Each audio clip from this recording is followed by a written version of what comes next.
Qu'est-ce que c'est HARP? Une façade scientifique. Le programme HARP, acronyme de High Frequency Active Auroral Research Program, a officiellement été lancé dans les années 1990, avec pour mission de mieux comprendre l'ionosphère. Cette couche de l'atmosphère située entre 60 et 1000 km au-dessus de nos têtes joue un rôle crucial dans les communications radio, la navigation GPS et la météorologie. À première vue, HARP se présente comme un projet scientifique. C'était pas un philanthrope là, cette fois-là. C'est supposé d'être inoffensif. Il est situé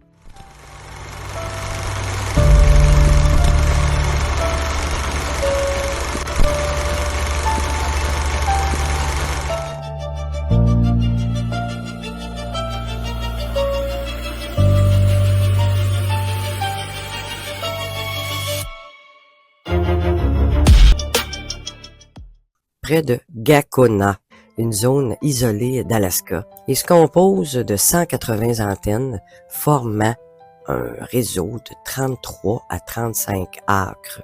Officiellement, le projet est le fruit d'une collaboration entre l'Université de l'Alaska Fairbanks, la Defense Advanced Research Project Agency, qui est la DARPA, US Navy et l'US Air Force.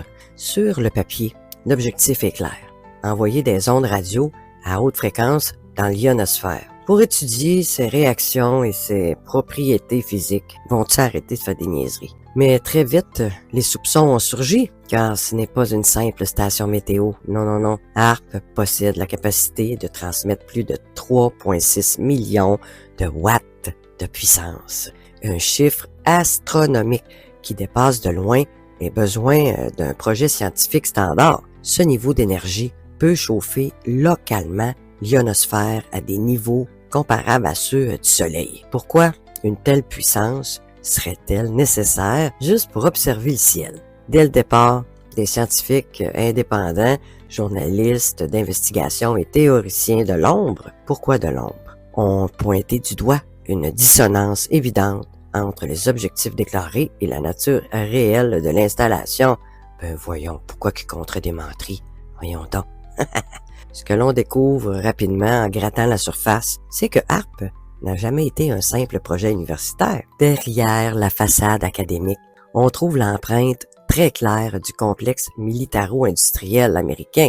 L'US Air Force et la Navy ont cofinancé l'installation. Non pas par passion pour la météo, mais parce que l'ionosphère est un théâtre stratégique de guerre électronique. La raison est simple. Cette couche permet la réflexion des ondes radio sur de très longues distances. En manipulant l'ionosphère, on pourrait potentiellement couper, brouiller, rediriger ou amplifier les communications à l'échelle mondiale. Elle est aussi utilisée pour la détection radar à longue portée, ce qui la rend précieuse pour la défense antimissile et le suivi des objets spatiaux. De nombreux documents militaires déclassifiés et témoignages d'anciens ingénieurs du Pentagone confirment que HARP est d'abord un prototype d'arme à énergie dirigée. C'est pas moi qui le dis. Plusieurs programmes expérimentaux, classifiés bien entendu, ont été menés en parallèle, notamment dans le cadre du Space Preservation Act des années 2000. Ce projet prévoyait explicitement de développer des armes basées sur des rayonnements électromagnétiques, des ondes scalaires et des manipulations climatiques. Godon, toi! Même la docteure Rosalie Bertel, une scientifique reconnue ayant travaillé pour l'ONU, déclarait « HARP est un système d'armement à énergie dirigée de masse. Il est conçu pour modifier l'environnement en tant qu'arme, ce qui est une violation du droit international. » Alors pourquoi ce silence dans les médias? Pourquoi tant de mystères autour de ce qui serait, soi-disant, juste un simple laboratoire atmosphérique? Le masque de la science cache-t-il un autre programme de guerre globale? Modifier le climat, c'est un fantasme devenu réalité. Parmi les accusations les plus fréquentes autour de HARP, celle qui revient sans cesse est la capacité supposée du système à manipuler le climat. D'un point de vue purement scientifique, les principes existent. lorsque l'ionosphère est chauffée par des ondes électromagnétiques à haute fréquence, elle peut produire des effets secondaires atmosphériques, formation de nuages, déviation des courants jets, interaction avec les masses d'air. Est-ce qu'il y a quelqu'un qui a déjà remarqué que la petite madame météo, là, les courants jets ont changé? C'est plus du tout la même chose. Ils sont complètement à l'envers ou à l'horizontale ou complètement à l'inverse de d'habitude. Où est-ce que je demeure? Les courants jets arrivent du sud, en montant, ça tourne et ça fait ça. Ça a toujours été ça, sauf depuis 2 ou 3 ans. Certains physiciens, comme Bernard Eastlund, inventeur de plusieurs brevets reliés au projet, ont affirmé que ces ondes pourraient théoriquement être utilisées pour dériver des tempêtes, affaiblir des cyclones ou perturber la formation des pluies. Des publications officielles de l'US Air Force ont même utilisé l'expression troublante Weather as a Force Multiplier. Excusez mon anglais. Owning the Weather in 2025. Document daté de 1996 et accessible publiquement. Ce document évoquait clairement la possibilité pour l'armée de contrôler le climat comme un outil militaire, brouillard pour cacher des troupes, tempête pour paralyser l'ennemi ou sécheresse pour faire pression sur un État. Depuis, des coïncidences troublantes ont été relevées entre des tests HARP et des catastrophes climatiques majeures. Inondations en Europe centrale en 2002, l'ouragan Katrina en 2005, sécheresse historique en Californie de 2013 à 2016, cyclone Idai au Mozambique en 2019. Aucun lien officiel n'a été établi, bien entendu, mais plusieurs chercheurs indépendants parlent d'expérimentation climatique secrète sous couvert d'études ionosphériques. L'objectif, créer des armes géophysiques invisibles, impossibles à attribuer à un agresseur direct. Mais quand tu vois des maisons coupées en deux, puis des arbres, je pense que c'est clair, net et précis que c'est des armes à énergie dirigée. On l'a vu à plusieurs reprises. La guerre est invisible parce que c'est des fréquences. Nous sommes entrés dans une ère où les bombes ne font plus de bruit. Les conflits les plus avancés se jouent aujourd'hui dans l'invisible, dans les câbles, dans l'air, dans les fréquences, dans la nourriture, dans les médicaments. J'en aurais pour une demi-heure à vous en parler. HARP est loin d'être un projet isolé. Plusieurs pays possèdent désormais des installations similaires, imaginez-vous donc. La Norvège, la Finlande, la Suède, la Russie. Un site inconnu en Chine avec un réseau de transmission longue portée. D'autres projets sont soupçonnés d'exister au Canada. Ça me surprendrait qu'on ne soit pas complice aussi. En Australie et même en Antarctique. Ces installations expérimentent des ondes à très basse fréquence, ELF, et à extrême haute fréquence, UHF, capables de traverser des kilomètres de roches, d'eau ou de chair. On n'a pas des kilomètres de chair, imaginez-vous donc, facile à traverser. Certaines recherches visent à développer des systèmes capables de perturber les réseaux ennemis, sans satellite ni missiles. Il s'agit là d'une guerre des signaux où les armes sont invisibles, mais les dégâts potentiels sont énormes. Un dysfonctionnement des satellites, coupure des GPS, interruption des communications militaires, brouillage des signaux d'alerte nucléaire, détournement de drones. Auteur du livre Angel Donze Plédis Harp, qui détourne les leurs, les journalistes d'investigation, Nick Begish, affirme « Nous sommes entrés dans une ère où l'on peut attaquer un pays sans franchir ses frontières, sans envoyer un soldat, ni tirer une balle. » C'est l'un des sujets les plus controversés autour de HARP, la possibilité de provoquer des séismes artificiels. Cela peut sembler insensé comme ça, voire totalement farfelu. Et pourtant, certains experts affirment qu'en envoyant des ondes à très basse fréquence dans la croûte terrestre, il est possible d'exciter les failles sismiques existantes. L'idée n'est pas de créer un séisme à partir de rien, mais de déclencher prématurément une rupture tectonique. Plusieurs événements ont soulevé des soupçons. Le tremblement de terre de Haïti en 2010, 7,0 de magnitude, précédé d'une activité atmosphérique et électromagnétique étrange. le séisme de Sichuan en Chine en 2008, où de curieuses lumières ont été filmées dans le ciel peu avant les secousses. Le tremblement de terre de Fukushima au Japon en 2011, suivi d'un tsunami catastrophique. Dans chacun de ces cas, des témoins ont rapporté des anomalies comme des vibrations dans l'air, des lumières ionisées, des bruits électromagnétiques bizarres captés par des radios amateurs. Officiellement, il s'agirait d'effets naturels. Mais de nombreux chercheurs soupçonnent des tests HAARP secrets utilisant l'effet piézoélectrique ou la résonance de la croûte terrestre. Certains scientifiques japonais, comme le professeur Yoji Kawaoka, je parle mieux de l'anglais, ont publiquement évoqué la possibilité que des armes géophysiques non conventionnelles aient été testées. Alors, simple délire conspirationniste ou vérité classifiée quand on sait que l'URSS et les États-Unis ont travaillé sur des théories dès les années 60. Difficile d'écarter complètement cette hypothèse. Qu'en pensez-vous, vous autres? C'est un contrôle mental aussi, hein? Puis des ondes cérébrales. C'est sans doute la dimension la plus inquiétante du projet HAARP. La possibilité d'influencer l'activité cérébrale humaine à distance. Certains diront que cela relève de la science-fiction. Pourtant, plusieurs brevets déposés par des chercheurs militaires dans les années 90 décrivent très précisément des mécanismes d'interférence neuronale par ondes électromagnétiques. L'idée est simple, le cerveau humain fonctionne grâce à des impulsions électriques. Il émet des ondes dans différentes fréquences. Les ondes alpha, 8-13 Hz liées à la relaxation. Des ondes bêta, 13-30 Hz associées à la concentration. Les ondes delta, moins de 4 Hz, profond sommeil. Il y a des ondes gamma, cognition complexe. En générant des signaux radio spécifiques, il serait très possible de synchroniser artificiellement ces ondes, créant chez les sujets des effets variés, comme l'anxiété, le stress, la léthargie, docilité, euphorie, sans qu'il en soit conscient. Ce processus s'appelle entraînement cérébral forcé et il est étudié depuis les années 70, notamment dans le projet Mecultra. Et oui, et Pandora.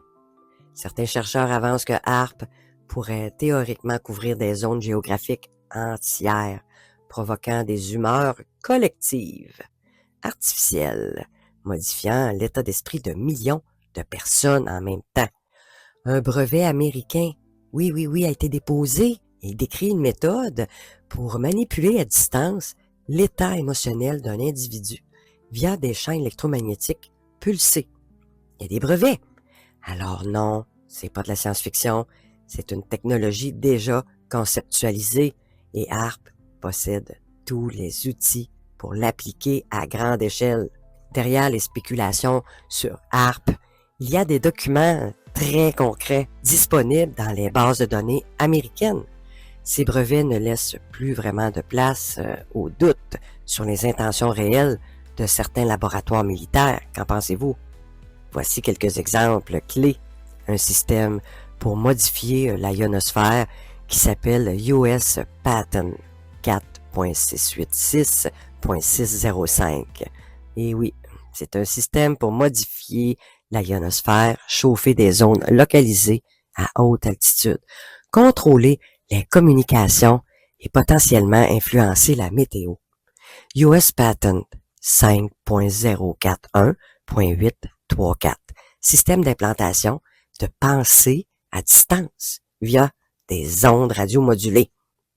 Il y a le US Patent 5.507.291, méthode pour provoquer des sensations auditives par micro-ondes. Il y a le US Patent 6.506.148, l'influence sur les fonctions du système nerveux via signaux à distance. Le US Patent 4.877.027, c'est tous des brevets, transmission d'ondes à basse fréquence, capables de pénétrer le corps humain. Tous ces brevets ont été déposés entre 1980 et 2002, les amis, période pendant laquelle le programme HARP a été développé. Certains inventeurs sont directement liés à Raytheon, Lockheed Martin ou la DARPA. Cela signifie que l'infrastructure technologique existe bel et bien et que les intentions ont été formalisées noir sur blanc. Ces documents, accessibles au public, sont pourtant ignorés par les médias, et au grand public. C'est surprenant, Comme si leur existence dérangeait. Ils font des petites expériences pas dangereuses, mais ils veulent pas en parler. Dans un monde où la connectivité est vitale, GPS, Internet, satellite, communication militaire, l'arme ultime, ce n'est plus la bombe nucléaire, non. C'est l'interruption invisible des réseaux. HARP possède la capacité de perturber l'ionosphère, ce qui peut entraîner la réflexion anormale ou l'absorption de certaines ondes radio. Concrètement, cela peut provoquer l'aveuglement temporaire de satellites militaires, l'interruption de signaux GPS dans des zones ciblées, la déstabilisation des systèmes de navigation aérienne, la coupure des communications HF à longue distance. En 2011, lors d'un exercice militaire, le réseau HARP aurait provoqué une interférence radio dans une large zone du Pacifique Nord, perturbant temporairement les liaisons entre navires. L'événement n'a jamais été officiellement reconnu. Mais comment ça qu'on le sait? Mais plusieurs journalistes spécialisés en défense en ont parlé discrètement, mais tout se sait. L'un des objectifs non avoués de HARP serait d'agir comme un système de brouillage électromagnétique global. Une arme qui peut paralyser un ennemi sans qu'il ne comprenne ce qu'il se passe. Imagine, une guerre sans bombe, sans avion, sans armée, juste un monde silencieux, désorienté, sans connexion. On n'est pas déjà là-dedans, nous? À chaque fois que le sujet HARP est abordé par des journalistes ou des civils, soit qu'on est des complotistes, soit que la réponse des scientifiques affiliés au projet est la même. Théorie du complot. Aucun fondement, aucune preuve. Je vais vous montrer, pendant que vous m'écoutez, les belles images du ciel de cette île. Oui. Ça fait pas 50 ans de ça, là. C'est l'été dernier. Pourtant, la plupart de ces experts ont des liens étroits avec l'US Air Force, Lockheed Martin, Raytheon, la DARPA, des universités financées par des fonds militaires. Ils ne sont donc pas indépendants du tout. Le chercheur canadien Michel Chossudovsky, professeur d'économie et directeur du Centre de recherche de la mondialisation, a dénoncé à plusieurs reprises la dissimulation systématique de HARP. Il existe une omerta scientifique et politique autour de HARP. Les preuves sont là, mais toute personne qui les évoque est immédiatement disqualifiée. On s'en fiche, on le sait. La stratégie est simple. Marginaliser les voix dissidentes, ridiculiser les chercheurs indépendants et étouffer toute tentative de débat. Ouais, on a beau me passer pour une folle. Regarde, je sais ce que je vois, je sais ce que j'entends et je sais ce que je ressens. Pire encore, des scientifiques qui ont tenté de questionner publiquement le projet ont vu leur financement coupé sans raison, leurs articles refusés ou ont été écartés de leur poste. Ils n'ont rien à cacher, mais ils se débarrassent de tout le monde. Les catastrophes naturelles, pensez-vous qu'elles sont toutes naturelles, justement?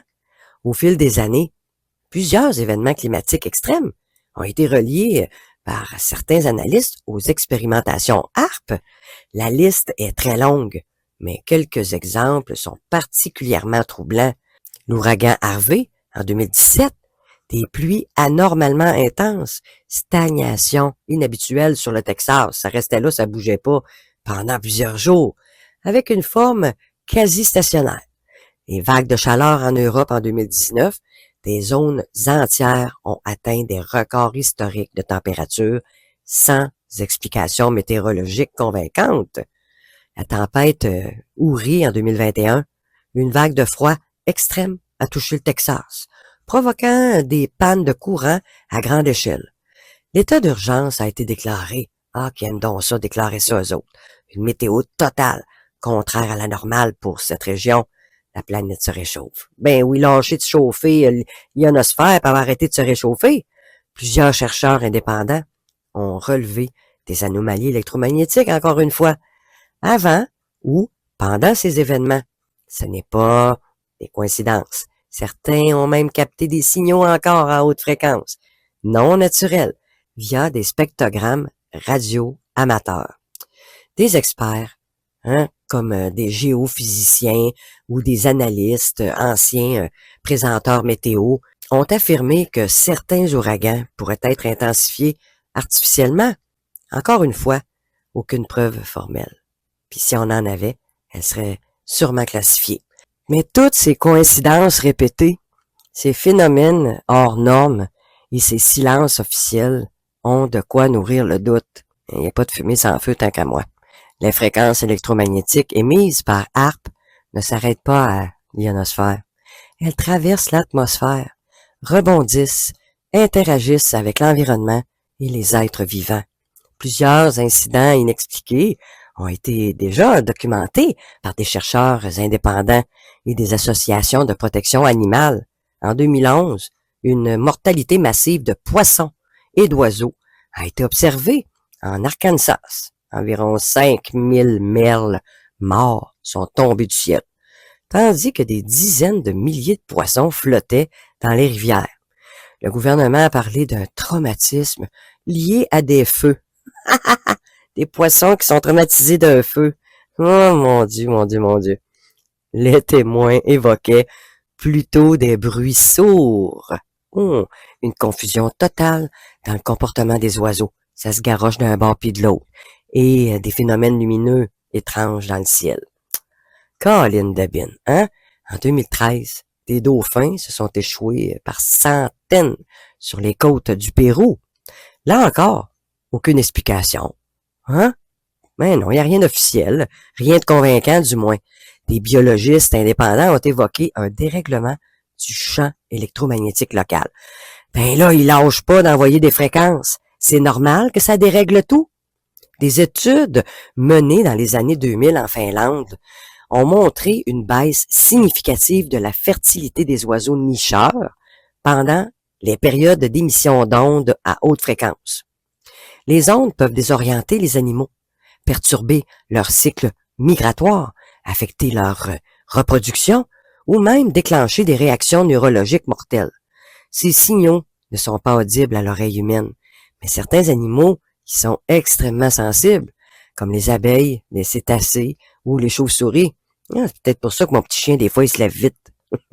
Ici, HAARP participait involontairement ou volontairement à la disparition progressive de certaines espèces.